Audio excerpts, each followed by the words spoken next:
தந்தை, மைந்தன், தூயாவியின் திருப்பெயரிலே ஆமென். ஜெபம் செய்வோம். அருள் நிறைந்த அன்பின் ஆண்டவரே, உம்மை துதிக்கிறோம், ஸ்தோத்திரிக்கிறோம். மனமகிழ்ச்சியான இந்த பரிசுத்த நாளில் இந்த காலை பொழுதுக்காக நாங்கள் நன்றி செலுத்துகிறோம் ஆண்டவரே. இந்த காலை பொழுதிலும் இந்த காலை வாயிலாக உம்மை ஆராதிக்கும்படியாக, துதிக்கும்படியாக, உம்மோடு இணைந்ததான கிருபைகளை ஆண்டவரே என்னுடைய வாழ்க்கையில் தந்திருக்கிறேன். அதற்காக நாங்கள் நன்றி செலுத்துகிறோம் ஆண்டவரே. இல்லங்களிலே ஒன்று கூடியிருக்கின்ற எங்களை ஆண்டவருடைய தூய பிரசன்னத்தினால் ஆண்டவரை நிரப்பும்படியாக ஆளுகை செய்யும்படியாக உம்மிடத்திலே நாங்கள் செலுத்துகிறோம். இந்த வழிபாடுகளில் கூட பாரம்பரிய பாடல்கள், வேத வசனங்கள், தியானங்கள், கொண்டாட்டங்கள் அனைத்தும் எங்களை உமக்கு நேராக வழிநடத்த ஆண்டவரை உங்களோடு நாங்கள் செலுத்துகிறோம். தாழ்த்தி வருகிறோம். இந்த வழிபாட்டின் துவக்கம் முதல் முடிவு வரை ஆண்டவருடைய பிரசன்னம் இருக்கிறோம். ஆண்டவர் இயேசுவின் திருப்பெயரில் எழுதுகிறோம் எங்கள் ஜீவனுள்ள நல்ல பிதாவே. ஆமென். ஆண்டவரை துதிக்கிறவனாக நாம் அனைவரும் சேர்ந்து கீர்த்தனைகளிலே 217வது பாடல், அன்பே பிறதால் சகோதர அன்பே பிறதால் பல்பொரு ஞானம், பரம நம்பிக்கை, இன்ப விசுவாசம் இவைகளில் எல்லாம் அன்பே பிறதால் என்ற 217வது கீர்த்தனையை நாம் அனைவரும் சேர்ந்து நாம் பாடுவோம்.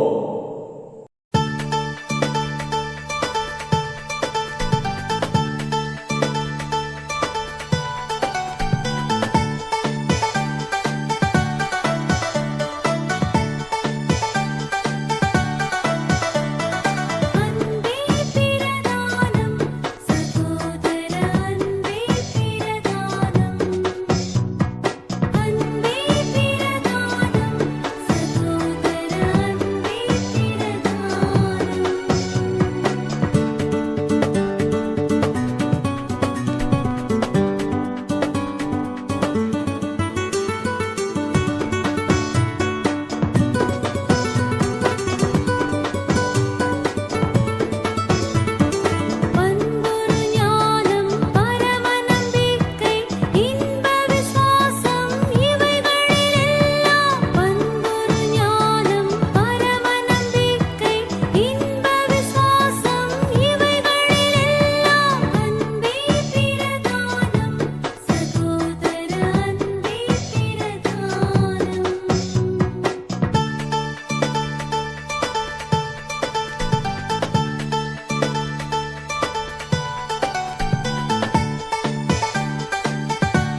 திருமறை பாடம் படிக்க கேட்போம். முதலாவது பழைய பகுதியை நாம் படிக்க கேட்போம். வாசிக்கும்படியாக குறிக்கப்பட்ட வேத பாடம் 1 சாமுவேல் 25ஆம் அதிகாரம் 14ஆம் வசனம் முதல் 28ஆம் வசனம் வரை. 1 சாமுவேல் 25ஆம் அதிகாரம் 14ஆம் வசனம் முதல். அப்பொழுது வேலைக்காரரில் ஒருவன் நாபாலுடைய மனைவியாகிய அபிகாயிலை நோக்கி, இதோ நம்முடைய எஜமானுடைய சுக செய்தி விசாரிக்க தாவீது வனாந்தரத்திலிருந்து ஆட்களை அனுப்பினான். அவர்கள் பேரில் அவர் சீறினார். அந்த மனுஷரோ எங்களுக்கு மிகவும் உபகாரிகளாய் இருந்தார்கள். நாங்கள் வெளியில் இருக்கும்போது அவர்கள் எங்களிடத்தில் நடமாடின நாட்களெல்லாம் அவர்கள் எங்களை வருத்தப்படுத்தினதும் இல்லை, நமது பொருளில் ஒன்றும் காணாமல் போனதும் இல்லை.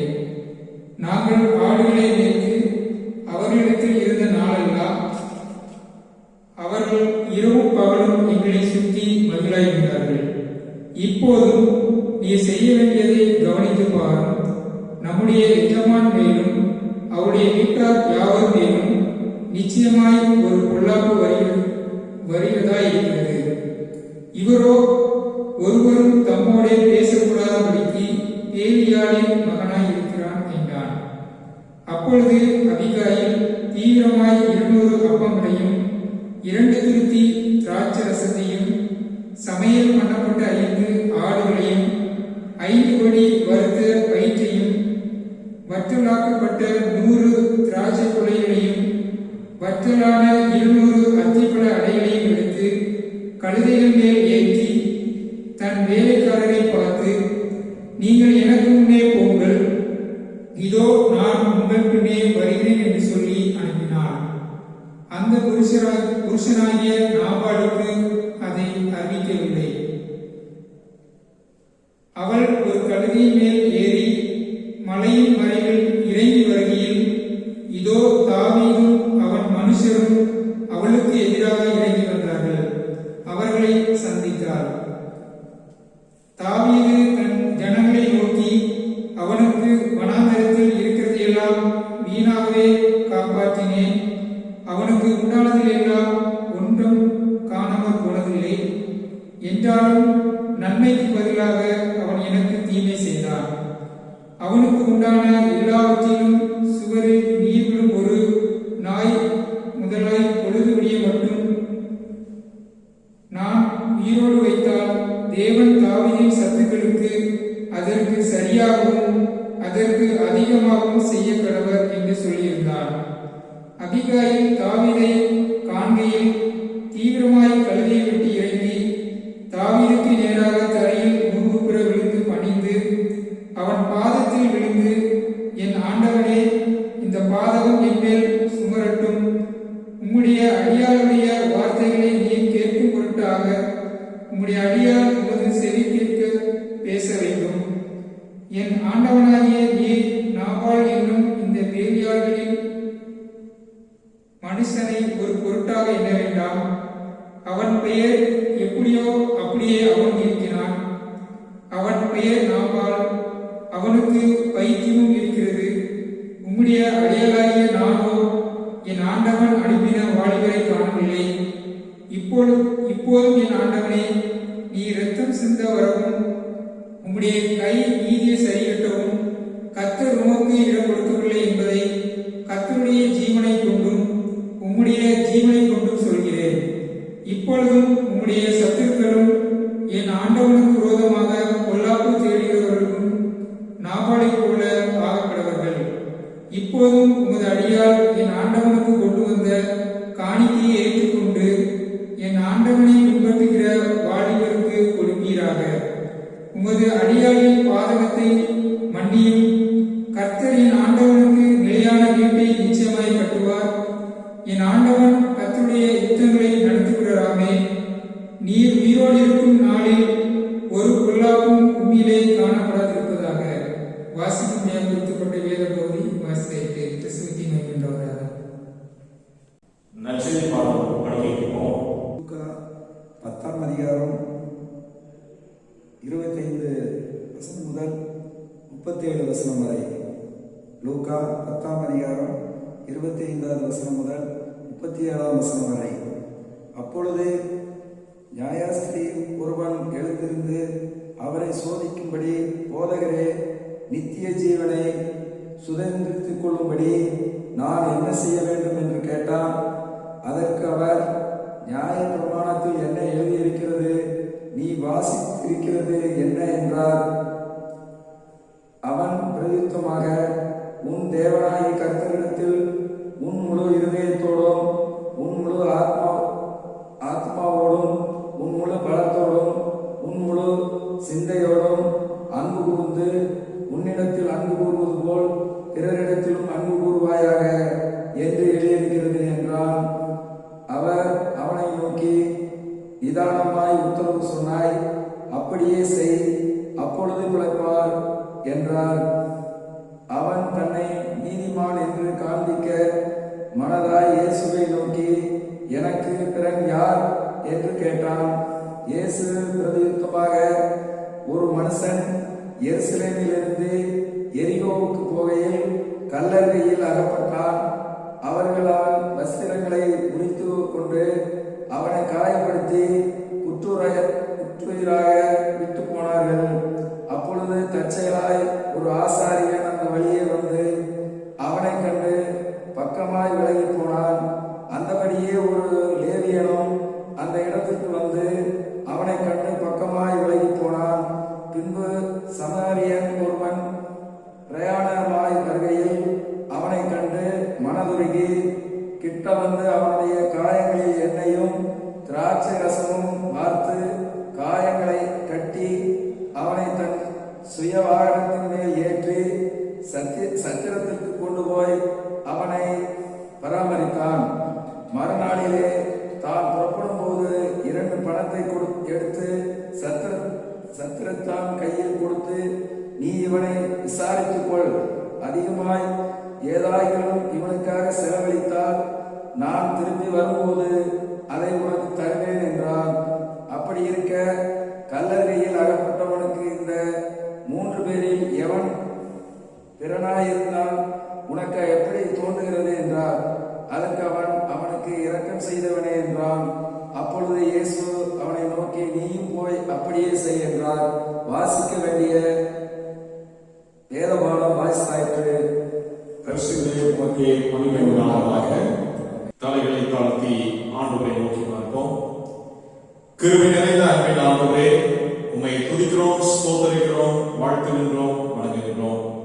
மனமகிழ்ச்சியான இந்த பரிசுத்த நாளில் இந்த தியான வேலைக்காக நாங்கள் நினைச்சிருக்கின்றோம். ஆண்டவரே, இப்பொழுதுமாக ஆண்டவரே, உம்முடைய இறை வார்த்தைகளை தியானிக்கும்படியாக நாங்கள் ஒன்றிணைந்திருக்கின்றோம். ஆண்டவருடைய சத்தத்தை கேட்கும்படியாக ஆண்டவரினுடைய செவிகளையும் எங்களுடைய இருதயங்களையும் திறந்துடன் நாங்கள் சொல்கின்றோம். எங்களுக்குள்ளாக அந்த ஒருமனப்பாட்டின் ஆவியை தாரும். ஒரே சிந்தையோடு உங்களுடைய இறை வார்த்தைகளை நோக்கி பார்க்க ஆண்டவர் நீர் எங்களுக்கு ஆற்றல் வழங்கும்படியாக நாங்கள் சொல்கின்றோம். தாழ்த்தி வருகிறோம். ஆண்டவர் நீரே பொறுப்படுத்துகிறோம். மீட்பர் இயேசுவின் வழியாக வேண்டுகிறோம் எங்கள் ஜீவன நல்ல பிதாவே, ஆமென். மீட்பரும் இரட்சகருமாகிய ஆண்டவர் இயேசு கிறிஸ்துவின் இனி இன்ப நாமத்திலே அன்பின் வாழ்த்துக்களை நான் பகிர்ந்து கொள்கிறேன். திருத்துவ திருநாளுக்கு பின்வரும் 18ஆம் ஞாயிற்றிலும் சிந்திக்கும்படியாக நமக்கு கொடுக்கப்பட்டிருக்கின்ற தலைப்பு ministry of the lady. Ministry of the lady, இறை மக்களின் திருப்பணி. இறை மக்களின் திருப்பணி. இந்த ஞாயிற்றையும் இறை மக்கள் ஞாயிறாக அனுசரிக்க நாம் அழைக்கப்படுகின்றோம். இறை மக்கள், இறை சாயலில் படைக்கப்பட்ட ஒவ்வொருவரும் இறை மக்களே. கிறிஸ்தவ உலகில் இந்த இறை மக்களை 2ஆக பிரிக்கின்றதை நாம் பார்க்கலாம். இறை பணியாளர்களாகவும் இறை மக்களாகவும். அந்த இறை பணியாளர்களிலே அப்போஸ்தலர்கள், ஆயர்கள், தீர்க்கதரிசிகள், நற்செய்தியாளர்கள் என்று சொல்லி அந்த ஊழிய வட்டத்தையும், இறை மக்கள் என்பவர்கள் அதன் மந்தையிலே இருக்கின்ற ஆடுகளையும் இறை மக்கள் என்று சொல்லுகின்ற நிலைப்பாடு உண்டு. அதில் திருப்பணி என்பது மக்களுடைய தேவைகளை, வேண்டுதல்களை உணர்ந்து ஆண்டவருடைய பெயரிலே நாம் செய்கின்ற ஊழியம் தான் அந்த இறை மக்கள் திருப்பணி என்பது. இன்றைக்கு இந்த இறை மக்கள் திருப்பணி என்பது ஒரு குறுகிய வட்டத்துக்குள்ளாக இருக்கிறதை நாம் பார்க்கலாம். நம்முடைய ஊழியம் என்ன அப்படின்னு சொல்லி கேட்போம் என்றால், நாம் சொல்கின்ற பதில் மற்றவர்களுக்காக நாம் ஜெபிக்க வேண்டும், மற்ற ஊழியர்களுக்கு நாம் கொடுக்க வேண்டும், நாம் கீழ்ப்படிய வேண்டும். இதுதான் நம்முடைய ஊழியம் என்று சொல்கின்ற நிலைப்பாடு. இது ஒரு குறுகிய வட்டம். இன்று நாம் அதையும் தாண்டி ஆண்டவருடைய பணியை செய்ய நாம் அழைக்கப்படுகின்றோம். இறை மக்கள் திருப்பணி என்பதை இன்றைய நாளிலும் நாம் படிக்க கேட்ட நற்செய்தி பகுதியான லூக்கா 10ஆம் அதிகாரம் 25 முதல் 37 உள்ள வசனங்களின் அடிப்படையிலே நாம் சிந்திக்க நாம் அழைக்கப்படுகின்றோம். அந்த 25வது வசனத்திலே, அப்பொழுது நியாய சாஸ்திரி ஒருவன் எழுந்திருந்து அவரை சோதிக்கும்படி, போதுகிறே, நித்திய ஜீவனை சுதந்திரித்துக் கொள்ளும்படிக்கு நான் என்ன செய்ய வேண்டும் என்று கேட்டான். நித்திய ஜீவனை சுதந்திரித்துக் கொள்ளும்படி நான் என்ன செய்ய வேண்டும் என்று கேட்டான். இன்றைக்கு நாம் ஒவ்வொருவருடைய கேள்வியும் அந்த நித்திய ஜீவன், என்றும் அழியாத அந்த வாழ்வை சுதந்திரித்துக் கொள்ள வேண்டும் என்பதுதான் நாம் ஒவ்வொருவருடைய ஆவல்.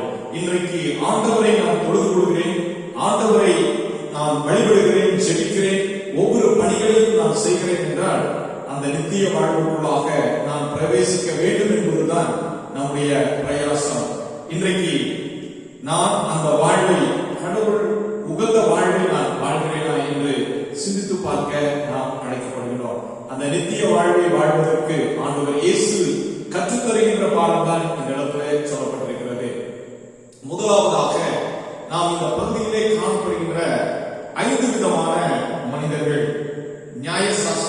நியாயசாஸ்திரி, கல்லர், ஆசாரியன், லேவியன், இன்னுமாக சமாரியன். அடுத்தது பாத்தீங்கன்னா பாதிக்கப்பட்டவன். ஆண்டவராகிய இயேசு கிறிஸ்துவை தவிர்த்து 5 விதமான மனிதர்களை நாம் அங்கு பார்க்க முடியும். நியாயசாஸ்திரி, கல்லர், ஆசாரியன், லேவியன், சமாரியன், இன்னுமாக பாதிக்கப்பட்டவரை நாம் அந்த இடத்துல பார்க்க முடியும்.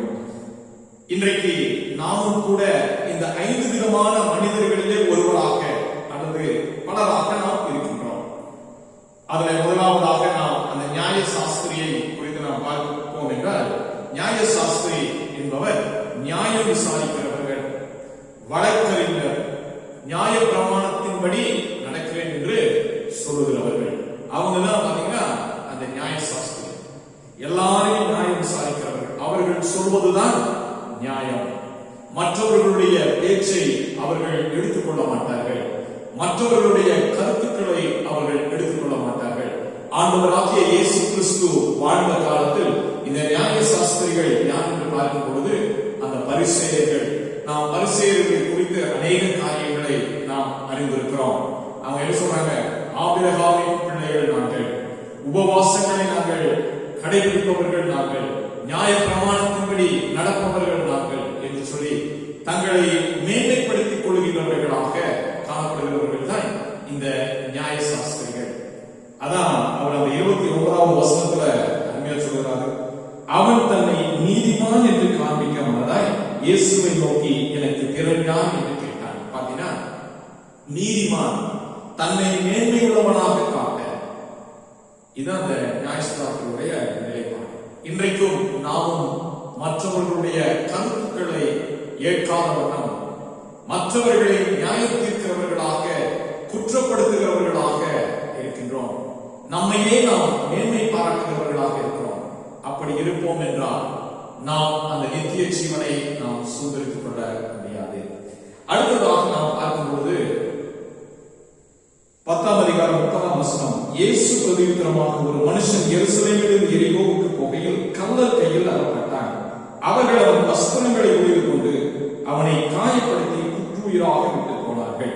கல்லர் கையில், கல்லர் திருட்டு தொழில் செய்கிறவர்கள், கொள்ளையடிக்கின்றவர்கள், இவர்களைத்தான் நாம் என்ன சொல்வோம்? திருடர்கள் அல்லது கல்லர் என்று நாம் சொல்வோம். அந்த கல்லருக்கான பதத்தையும் சொல்லியிருக்கிறார்கள்.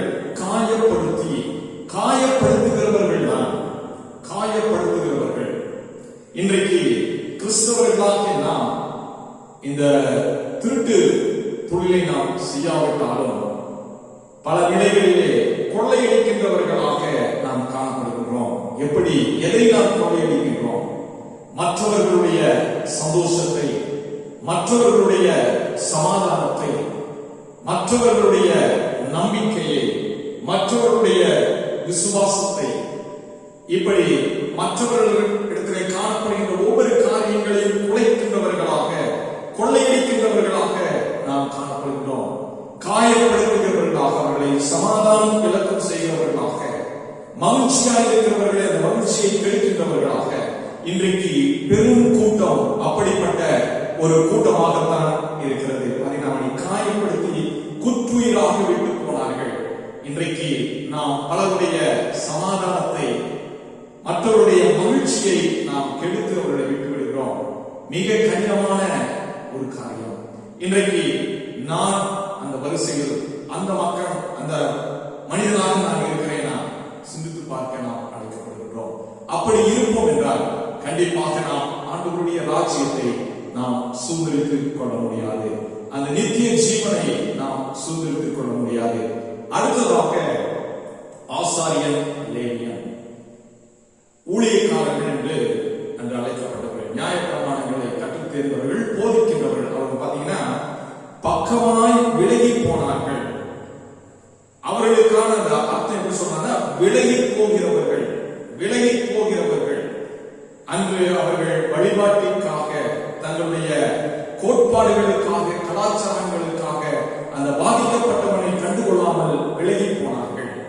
இன்றைக்கும் நாம் பல்வேறு நிலைகளிலே விலகி போகின்றவர்களாக நாம் காணப்படுகின்றோம். கஷ்டங்களையும் ஆபத்துகளையும் கண்டு விலகி போகிறவர்களாக நாம் காணப்படுகின்றோம். நியாயத்திற்காக போராடுகிறவர்களை கண்டு விலகி போகிறவர்களாக காணப்படுகின்றோம். நன்மை செய்கிறவர்களை கண்டு விலகி போகிறவர்களாக காணப்படுகின்றோம். அன்னைக்கு மாத்திரம் ஒரு பாராட்டை செய்துவிட்டு விலகி போகிறோம். அதனால நமக்கு எந்த பிரச்சனையும் வந்துவிடக்கூடாது என்று சொல்லி விலகி போகிறவர்களாக நாம் காணப்படுகின்றோம். தவறுகளை சுட்டி காட்டுவதற்கு விலகி போகிறவர்களாக காணப்படுகின்றோம். லெகுவாக இருப்பதையே நாம் வாஞ்சிக்கின்றோம். தவறுகளை நாம் சுட்டி காட்டுவதற்கு நாம் தவறுகின்றோம். என்னுடைய குடும்பம், என்னுடைய வாழ்வு, நான் வளர்ந்தால் மாத்திரம் போதும், நான் பாதுகாப்பாக இருந்தால் மாத்திரம் போதும் என்று சொல்லி எண்ணமுடையவர்களாக காணப்படுகிறோம். மற்ற எல்லா காரியங்களையும் விட்டும் விலகி போகின்றவர்களாக நாம் காணப்படுகிறோம். அப்படி விலகி போகின்றவர்களாக நீதியையும் நியாயமும் நிலைநாட்டுவதற்கு தவறி அதற்கான காரியங்களிலே நம்மை ஈடுபடுத்தாதபடி விலகி போவோம் என்றால் நாம் நித்திய ஜீவனை நாம் சுதந்திரித்துக் கொள்ள முடியாது. எல்லா இடங்களிலும் அது பாதிக்கப்பட்டவர்கள் இருப்பார்கள். கடைசியாக சமாரியம் 33:34 வசனம். பின்பு சமாரியன் ஒருவன் பிரயாணமாய் வருகையில் அவனை கண்டு மனதுருகி கிட்ட வந்து அவனுடைய காயங்களில் எண்ணெயும் திராட்சரசமும் பார்த்து காயங்களை கட்டி அவனை தன் சுய வாகனத்தின் மேல் ஏற்றி சத்திரத்துக்கு கொண்டு போய் அவனை பராமரித்தான். பாத்தீங்கன்னா இவங்க யாருன்னா காயம் கட்டுகிறவர்கள், காயம் கட்டுகிறவர்கள். இந்த சமாரிய பணிதான் இறை மக்களின் பணி, நாம் செய்ய வேண்டிய பணி. அந்த பணியை நாம் சொல்லும் பொழுது நித்திய ஜீவனை நாம் சுதந்திரித்துக் கொள்வோம். பாத்தீங்கன்னா அவனை கண்டு அவனை பார்க்க மனதுருகுகிறார். மனதுருகி அவனுக்கு அருகாமையிலே சென்று, கிட்ட வந்து அருகாமையிலே சென்று அந்த துன்பத்திலே தன்னையும் ஈடுபடுத்திக் கொள்கிறான், தன்னையும் இணைத்துக் கொள்கிறான். கிட்ட வந்து ஆறுதலையும் தேர்தலையும் கொடுக்கின்றவராக இருக்கின்றார். இன்றைக்கும் கடினப்படுகின்ற, பாதிக்கப்படுகின்ற மக்களுக்கு ஆறுதலையும் தேர்தலையும் கொடுக்கின்றவராக நாம் இருக்கிறோமா? அவர்களோடு, அவர்களுடைய கடினங்களோடு, பாடுகளோடு நம்மை இணைத்துக் கொள்கின்றவர்களாக நாம் இருக்கிறோமா? அல்லது காயப்படுத்துகிறவர்களாக, விலகி போகிறவர்களாக நாம் இருக்கிறோமா என்று சொல்லி சிந்தித்து பார்க்க நாம் அழைக்கப்படும். கிட்ட வந்து நம்முடைய காயங்களில் எண்ணெய்களையும் திராட்சரசமும் பார்த்து காயங்களை கட்டி அவனை தன் சுய வாகனத்தின் மேல் ஏற்றி சத்திரத்திற்கு கொண்டு போய் அவனை பராமரித்தான். அடுத்தது பாத்தீங்கன்னா மறுநாள் அவனுக்கு தேவையானதை செஞ்சு, இன்னும் தேவைன்னா நான் கொடுப்பேன். அவனுடைய வாழ்வின் தேவையை சந்திக்கின்றவர்களாக, இன்னும் கொடுக்கின்றவராக அந்த இடத்துல காணப்படுகிறது. இன்றைக்கும் நாம் மற்றவருடைய தேவைகளையும் சந்திக்கின்றவர்களாக, பாதிக்கப்பட்டவர்களின் தேவைகளை சந்திக்கின்றவர்களாக நாம் இருக்க நாம் அழைக்கப்படுகிறோம். அவர்கள் மீது அன்பையும் பாசத்தையும் கரிசனையையும் காட்ட நாம் அழைக்கப்படுகிறோம். அதுதான் இறைமக்கள் திருப்பணி. ஜெபித்தேன், திருமறையை வாசித்தேன் என்று சொல்லி அந்த லேவியன் ஆசாரியனை போல அல்லாதபடி வழிபாடு எங்களுக்கு முக்கியம், இது மாத்திரமே முக்கியம் என்று சொல்லி சமாரியனை போல காயம் கட்டுகிறவர்களாகவும் நாம் காணப்பட நாம் அழைக்கப்படுகிறோம். அன்பு செலுத்த நாம் அழைக்கப்படுகிறோம். இன்றைய நாளிலும் நாம் படிக்க கேட்ட அந்த பழைய ஏற்பாட்டு பகுதியிலும் கூட நாபால் தாவீது அவனுக்கு வாழ்த்துதல் சொல்லி அந்த 10 பணியாளர்களை அனுப்புகின்றதை நாம் பார்க்கலாம். ஆனால் அதை ஏற்க மறுத்து தூஷணமான வார்த்தைகளை பேசி அங்க அனுப்புகிறது, அந்த பணியாளர்களை அனுப்புகிறதை பார்க்க முடியும். அதனால அந்த இடத்துல பிரச்சனை உருவாக்குகிறது. அதை கேள்விப்பட்ட அதிகாரி விரைந்து சென்று அந்த இடத்துல சமாதானத்தை ஏற்படுத்துகின்றதை நாம் பார்க்கலாம். இன்றைக்கு இறை பணி என்பது சமாதானத்தை ஏற்படுத்துகின்ற பணியும் கூட. சமாதானத்தை நாம் ஏற்படுத்த நாம் அழைக்கப்படுகின்றோம். பிரிவினைகளை அல்ல, பிரச்சனைகளை உருவாக்க அல்ல, நாம் சமாதானத்தை ஏற்படுத்த அழைக்கப்படுகிறோம். இறை பணி என்பது சமாதானத்தை ஏற்படுத்துகின்ற பணி. அடுத்ததாக தெசலோனிக்கே 4ஆம் அதிகாரத்தில் பார்க்கும் பொழுது 7ஆம் வசனத்துல தேவன் நம்மை அசுத்தத்திற்கு அல்ல பரிசுத்தத்திற்கே நம்மை அழைத்திருக்கிறார். பரிசுத்தமான வாழ்வு வாழ்வது என்பது இறைப்பணியின் ஒரு அங்கம். இறை மக்களாக அழைக்கப்பட்டிருக்கின்ற நாம் அந்த திருப்பணியிலே பரிசுத்தம் காணப்பட வேண்டும். பரிசுத்தத்தை நாம் வெளிப்படுத்த வேண்டும். எல்லா காரியங்களையும் நான் சரியா இருக்கிறேன், ஆனா என்னுடைய வாழ்க்கையில் பரிசுத்தம் காணப்படவில்லை என்றால் அது வீணான ஒரு இறைப்பணியாக திருப்பணியாக காணப்படும். இல்லத்தில் இருக்கின்ற நீங்கள் 1 தெசலோனிக்கேயர் 4ஆம் அதிகாரம் 1 முதல் 12 வசனங்களில் நாம் பார்க்கும்போது அந்த இடத்துல அறிவுரையாக சொல்லப்படுகிறதை நாம் பார்க்க முடியும். அந்த அறிவுரைகளை நாம் கடைபிடித்து பரிசுத்தத்தை நாம் கடைபிடிக்க நாம் அழைக்கப்படுகிறோம். நம்முடைய வாழ்வில் எல்லாம் இந்த சர்வீஸ் எல்லாம் செய்தாலும், எல்லா காரியங்களையும் நாம் முன்வைத்தாலும், அன்பு, இரக்கம், கரிசனை, சமாதானம் எல்லாவற்றையும் செய்தால் அத்தோடு நம்முடைய வாழ்க்கையிலே பரிசுத்தம் காணப்பட வேண்டும். அந்த பரிசுத்தம் காணப்படும் பொழுது இறைப்பணி ஒரு நிறைவு பணியாக காணப்படும். நற்செய்தியை அறிவிக்கின்ற பணி, நற்செய்தியாக வாழ்கின்ற பணியாக நம்முடைய வாழ்வு காணப்பட வேண்டும். இந்த பணிதான் இறைமக்கள் திருப்பணி. இந்த திருப்பணியை செய்யவே நீங்களும் நானும் அழைக்கப்பட்டிருக்கின்றோம். கடவுள் தன்னையே ஜீவ பலியாக ஒப்புக் கொடுத்தார். அதே போல இறைப்பணியிலே கஷ்டங்களும் துயரங்களும் துன்பங்களும் வரத்தான் செய்யும்.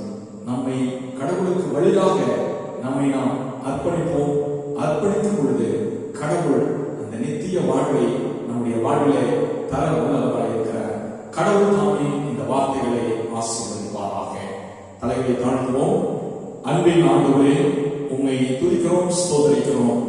இன்றைய நாளிலும் கூட ஆண்டவரே இறைமக்கள் திருப்பணி என்று சொல்லி ஆண்டவரே சிந்திக்க ஆண்டவரை கிருபை தந்து அதற்காக நமக்கு ஸ்தோத்திரம் செலுத்துகின்றோம். ஆண்டவரே, இது நாள் வரை நாங்கள் எப்படிப்பட்ட ஒரு வாழ்வை வாழ்ந்து கொண்டிருக்கிறோம் என்று சொல்லி ஆண்டவரே சிந்தித்து பார்த்தோம். எப்படி எங்களுடைய இறைப்பணியை நாங்கள் செய்து வருகிறோம் என்று சொல்லி ஆண்டவரே சிந்திக்க ஆண்டவரை கிருபை தந்து அதற்காக நமக்கு ஸ்தோத்திரம் செலுத்துகின்றோம். ஆண்டவரே, நாங்கள் இப்படிப்பட்ட ஒரு வாழ்வை வாழ தவறியிருப்போம் என்றால் இப்பொழுதுமாக எங்களை நாங்கள் தாழ்த்தி ஒப்புக் கொடுக்கிறோம். ஆண்டவரே, அந்த உகந்த ஒரு வாழ்வை, உகந்த ஒரு ஊழியத்தை செய்ய எங்களை நாமே பக்குவப்படுத்துகிறத பலப்படுத்துகிறத இடத்துல நாங்கள் செலுத்துகிறோம்.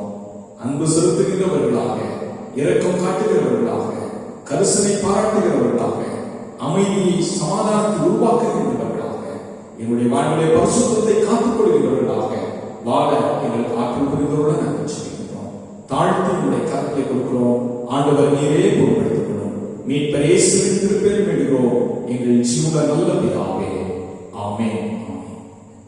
அன்புக்குரியவர்களே, வருகின்ற புதன்கிழமை நம்முடைய ஆலயத்திலே திருவிருந்து ஆராதனை நடைபெறும் என்பதை உங்களுக்கு தெரிவித்துக் கொள்கிறேன். புதன்கிழமை மாலை 7 மணிக்கு நம்முடைய ஆலயத்திலே திருவிருந்து ஆராதனை நடைபெறும். அனைவரும் வந்து அந்த ஆராதனையிலே கலந்து கொள்ளும்படியாக உங்களை கேட்டுக்கொள்கிறேன். நன்றி. தொடர்ந்து நாம் ஜெபம் செய்வோம். சமாதானத்துக்கான ஜெபம். சமாதானத்திற்காக இயேசுவை உருவாக்கி கடவுளே, உம்முடைய நித்திய ஜீவன், உம்மை சேவிப்பதே சுவாமியம். தேவரே நசமாய் கொண்டிருக்கிறவர்களாகிய நாங்கள் எந்த விரோதிகளுடைய உடமைக்கு பயப்படாதிருக்கும்படியாக எங்கள் சத்துருக்கள் செய்த எல்லா பயத்தையும் எங்கள் ஆண்டவர் இயேசு கிறிஸ்துவின் மூலமாய் எங்களை காப்பாற்றுகிறோம். ஆமென். தேவ கிருபைக்காக ஜெபம் செய்வோம்.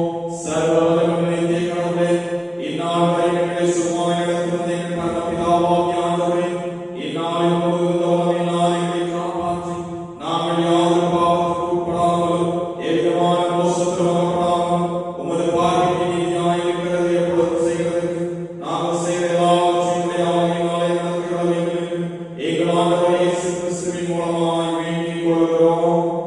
ஆமென். அனைவரும் சேர்ந்து போதுமான சோதனை ஜெபத்தை நாம் ஏறெடுப்போம். சர்வ வல்லமையுள்ள கடவுளே, சர்வ ஜீவதயாளரே பிதாவே, அபாரமான தயாராகிய எங்களுக்கும் மற்றெல்லா மனிதருக்கும் தேவரீர் அருள் செய்யப்பட்ட கிருபைக்காகவும் அன்புள்ள தெய்வங்களுக்காகவும் நாங்கள் மிகுந்த தாழ்மையோடும் உடைய இதயத்தோடும் உமக்கு ஸ்தோத்திரம் செலுத்துகிறோம். தேவரீர் எங்களை சிருஷ்டித்ததற்காகவும் காப்பாற்றுகிறதற்காகவும் எம்மிக்குரிய எல்லா ஆசீர்வாதங்களுக்காகவும் உம்மை துதிக்கிறோம். விசேஷமாய் எங்கள் ஆண்டவராகிய இயேசு கிறிஸ்துவினாலே உலகத்தை மீட்டுக் கொண்டவர் யாவர் என்பதற்காகவும் கிருபையின் எத்தனைகளுக்காகவும் மகிழ்ச்சியடைவோம் என்கிற நம்பிக்கைக்காகவும் ஸ்தோத்திரம் செலுத்துகிறோம். நாங்கள் உண்மையாய் நம்பிக்கையுள்ளவர்களாயிருக்கிறோம். எங்களோடு உழைத்து ஒப்புக்கொடுத்து நாங்கள் வாழ்நாளெல்லாம் உமக்கு முன்பாக பரிசுத்தமும் நீதியுள்ளவர்களாய் நடக்கிறோம். எங்கள் வாக்கினாலே மாத்திரமல்ல, எங்கள் நடக்கையினாலே உம்முடைய புகழை பிரஸ்தாபப்படுத்தும். தேவரீர் செய்த காரியங்கள் எல்லாவற்றையும் உணர்ந்து கொள்ள உணர்வு எங்களுக்கு அருள் செய்ய வேண்டும் என்று எங்கள் ஆண்டவராகிய இயேசு கிறிஸ்துவின் மூலமாய் வேண்டிக் கொள்கிறோம். அவருக்கும் தேவரீருக்கும் பரிசுத்த ஆவிக்கும் எல்லா மேன்மையும் மகிமையும் சதா காலங்களிலும் உண்டாவதாக. ஆமென். இத்தருணத்தில் ஒருவரை நோக்கி எங்கள் பொதுவான விண்ணப்பங்களை செய்ய எங்களுக்கு கிருபை அளித்து சர்வ வல்லமை கடவுளே, இரண்டு பேராகவும் மூன்று பேராகவும் நாம் தன்னை கூறுகிற பொழுது அவர்கள் கேட்கிறவர்களை அருள் செய்வேன் என்று வாக்களிக்கிறீரே கர்த்தாவே. முதலியாராக எங்களுக்கு வேண்டிய நன்மைகள் உண்டாக எங்கள் விருப்பங்களை வேண்டுதல்களை இப்பொழுது நிறைவேற்றி இம்மையிலே உம்மை சந்தித்து அறிகிறவர்களே, மறுமையிலே நித்திய ஜீவனையும் எங்களுக்கு கட்டளை தரலாம். ஆமென். தாயும் தந்தையுமாகிய கடவுளின் அன்பும் ஆண்டவராகிய இயேசு கிறிஸ்துவின் அருளும் தூய ஆவியானவரின் கூட்டுறவும் வழிநடத்துதலும் பாதுகாப்பும் பராமரிப்பும் இப்பொழுதும் எப்பொழுதும் சதா காலங்களிலும் நாம் அனைவரோடும் கூட தங்கி தாவரித்திருப்பதாக. ஆமென். தொடர்ந்து ஜெபம் செய்வோம். சகல துதி ஸ்தோத்திரங்களுக்கும் பாத்திரராயிருக்கிற எங்கள் அன்பின் ஆண்டவரே, உம்மை துதிக்கிறோம், ஸ்தோத்திரிக்கிறோம். இந்த நாளிலும் கூட எங்களுடைய குடும்பத்திலே நாங்கள் அனைவரும் குடும்பத்தின் மக்களாய் ஒன்றிணைந்து உம்மை துதிக்க, ஸ்தோத்திரிக்க, ஆண்டவரை பாராட்டின அருளுக்காக நாங்கள் நன்றி செலுத்துகிறோம். ஆண்டவரே, உம்முடைய பிரசவத்தினாலே ஆண்டவரே எங்களை நிரப்பி எல்லாமே ஆளுகை செய்து அதற்காக உமக்கு நாங்கள் நன்றி செலுத்துகிறோம். ஆண்டவரே, எங்களுடைய திருச்சபையின் குடும்பங்கள் ஒவ்வொன்றில் தனித்தனியாக பேர் பேராக உம்முடைய கரத்தை கொடுக்கிறோம். உம்முடைய கிருபையின் கரம் இந்த கடினமான சூழலிலும் கரங்களை உடைத்து வழிநடத்தி வருவதை நாங்கள் எண்ணி நாங்கள் நன்றி செலுத்துகிறோம். ஆண்டவரே, தொடர் வாழ்வின் பயணங்களிலும் ஆண்டவருடைய கிருபை, ஆண்டவருடைய சமாதானம், ஆண்டவருடைய வழிநடத்துதல் ஒவ்வொருவருடைய வாழ்வில் தங்கியிருக்கும்படியாக நாங்கள் ஜெபிக்கிறோம். ஆண்டவருடைய கிருபைக்கும் பராமரிப்புக்கும் ஒப்புக் கொடுத்து ஜெபிக்கிறோம். ஆண்டவர் எல்லாமே பொறுப்பெடுத்து வழிநடத்தும். மீட்பரும் இரட்சகருமாகிய இயேசு கிறிஸ்துவின் இனிய நாமத்திலே வேண்டுகிறோம் எங்கள் ஜீவனுள்ள நல்ல பிதாவே. ஆமென். என் ஆத்துமாவே கர்த்தரை ஸ்தோத்திரி, என் முழுவதுமே உம்முடைய பரிசுத்த நாமத்தை ஸ்தோத்திரி. என் ஆத்துமாவே கர்த்தரை ஸ்தோத்திரி, கர்த்தர் செய்த சகல உபகாரங்களையும் மறவாதே. ஆமென். கர்த்தர் உங்களோடு இருப்பாராக. அவர் உமது